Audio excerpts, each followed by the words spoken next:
नमः शिवाय। 4 जुलाई 2023 से पवित्र सावन का महीना शुरू हो जाएगा। सावन के महीने की जो महत्वता है वो 12 महीनों से बहुत अधिक है। हमारे शास्त्रों और हमारे पुराणों में भी लिखा हुआ है। सावन का जो महीना होता है वो बेहद पवित्र होता है। सावन के महीने में भगवान शंकर के ऊपर जल चढ़ाने से हमें विशेष पुण्य प्राप्त होता है। सावन के महीने में कांवड़ का जल विशेष महत्व रखता है। गुरु जी कहते हैं सावन के महीने में जब कोई कांवड़ का जल चढ़ाता है तो भगवान शंकर उसके जीवन में जितना भी दुख होता है, जितनी भी तकलीफ़ें होती हैं, जितना भी कष्ट, परेशानी, समस्या होती है, वो सभी समाप्त कर देते हैं उसी जल चढ़ाने मात्र से, और उसके जीवन में खुशियाँ, आनंद, सुख और उसकी सोई हुई किस्मत भी जगा देते हैं। अगर आपकी किस्मत साथ नहीं दे रही है, आपकी किस्मत चमक नहीं रही है, आपको जीवन में सफलता नहीं मिल पा रही है, आपके जीवन में परेशानियां, दुख, कष्ट, तकलीफ, समस्याएं चल रही हैं, तो आपको सावन में 2 पात्र से जल जरूर चढ़ाना चाहिए। अब आपको कैसे जल चढ़ाना है ये हम बताने जा रहे हैं। देखिए, सावन का महीना 4 जुलाई से शुरू हो जाएगा और आपके पास, आपके घर के आसपास जो शिवालय हो, जो मंदिर हो, जो शिवलिंग हो, वहाँ पर आप चले जाइए। अपने घर से 2 पात्र में जल लेकर जाना है। अभी तक हम 1 पात्र में जल लेकर जाते थे, यानी कि 1 लोटा जल लेकर जाते थे, लेकिन सावन में 2 पात्र जल लेकर जाना है। 2 पात्र का मतलब, अगर आपके पास 2 लोटा नहीं है, 1 ही लोटा है, तो आप 1 लोटे में जल ले लीजिए और दूसरा जो पात्र है वो गिलास, कटोरी, कुछ भी छोटा पात्र चलेगा। जरूरी नहीं है कि लोटा है तो उसी के बराबर का ही पात्र हो, कोई भी पात्र अपने घर से ले सकते हैं। लोटा, गिलास, चम्मच, कटोरी कुछ भी ले लीजिए और उन्हीं 2 पात्रों का अपनी रसोई घर का, अपने किचन का जल लेकर जाना है। उसी पात्र में भर के शिवालय चले जाना है। पूज्य गुरु पंडित प्रदीप मिश्रा जी कहते हैं, जब कोई 2 पात्र से जल चढ़ाता है शिवलिंग के ऊपर, शिव जी के ऊपर, तो वो जल नहीं होता है, वो गंगा जल हो जाता है।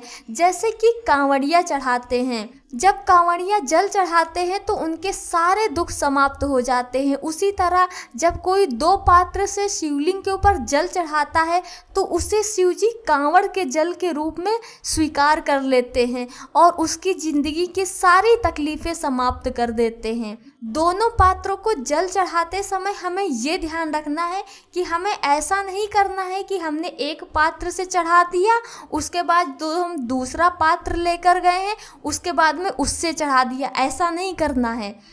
दोनों पात्रों में, शिवलिंग में सबसे पहले गणेश जी का स्थान होता है।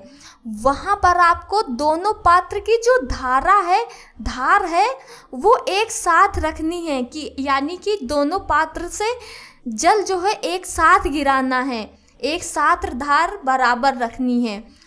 उसके बाद हमें गणेश जी के ऊपर चढ़ाने के बाद शिवलिंग में बाईं तरफ चढ़ाना है, जहाँ पे कार्तिकेय जी विराजमान होते हैं। वहाँ पर दोनों पात्रों से एक साथ धार गिरानी है, ये ध्यान रखना है। बीच में माँ शोक सुंदरी का स्थान होता है, वहाँ पर भी दोनों पात्रों से एक साथ धार गिरानी है, ये ध्यान रखना है। उसके बाद शिवलिंग जिसके ऊपर रखा हुआ है, कटी भाग है जो, वहाँ पे जल चढ़ाना है। आपको दोनों धार को बराबर रखना है, यानी कि दोनों पात्रों से एक साथ जल गिराना है, ये ज़रूर ध्यान रखना है। उसके बाद शिवलिंग के ऊपर भी जल चढ़ा देना है। उसके बाद जो शिवलिंग के ऊपर जो मटका रखा होता है, जलाधारी होती है, उसके ऊपर थोड़ा सा जल हमें डाल देना है, गिरा देना है। उसके बाद नंदी जी का जो एक पैर उठा हुआ होता है, वहाँ पर भी जल आपको थोड़ा सा गिरा देना है। बस इतना ही करना है। उसके बाद जब आप आएंगे शिव जी की, जब आपने पूजन करी, आराधना कर ली, दिया जला दिया, धूपबत्ती जला दी, पुष्प चढ़ा दी, बेलपत्री चढ़ा दी, क्योंकि सावन का महीना है और सावन का महीना बेहद पावन होता है।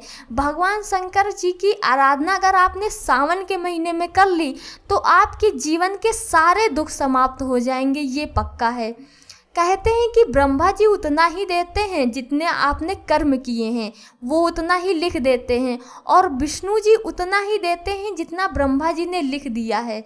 लेकिन शंकर जी के पास जब कोई जाता है ना, तो वो जो चाहे वो मांग लेता है। वो शंकर जी अपने भक्त को दुखी नहीं देख सकते, तकलीफ में नहीं देख सकते। इसीलिए गुरुजी कहते हैं कि शिवलिंग के ऊपर जल जरूर चढ़ाओ, प्रतिदिन चढ़ाओ।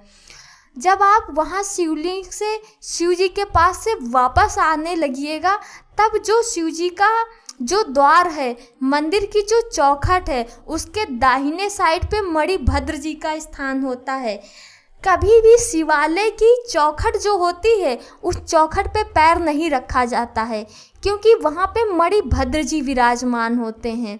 वहाँ पे मणिभद्र जी रहते हैं। देखते हैं कि क्या किसके पास दुख है, क्या तकलीफ़ है, क्या परेशानी है, वो ये देखते हैं।